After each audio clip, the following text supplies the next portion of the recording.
உலக கவலை.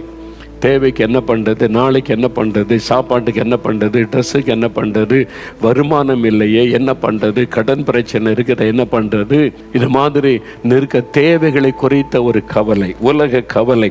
அது பாரமாய் உள்ளத்தை அழுத்துகிறது நிறைய பேருக்கு.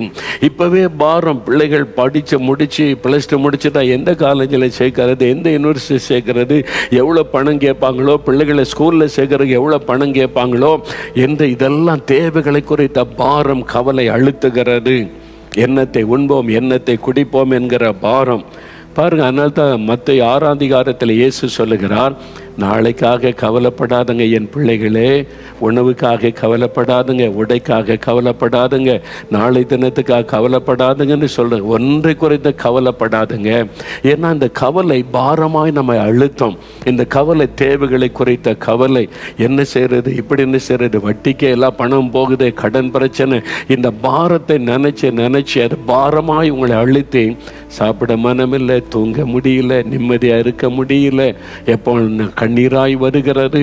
ஆண்டவர் சொல்லுகிறார், லௌகீக கவலை, உங்களுடைய தேவைகளை குறித்த கவலை பாரமாய் அழுத்துகிறது. இயேசு கிறிஸ்து உங்களுடைய தேவைகளை சந்திக்கிறவர். உங்களை உடுத்துவிக்க அவரால் முடியும், போஷிக்க அவரால் முடியும், உங்களுடைய எதிர்காலத்தை ஆசீர்வதிக்க அவரால் முடியும், உங்களுடைய பிள்ளைகளை படிக்க வச்சு உதவி செய்ய அவரால் முடியும்.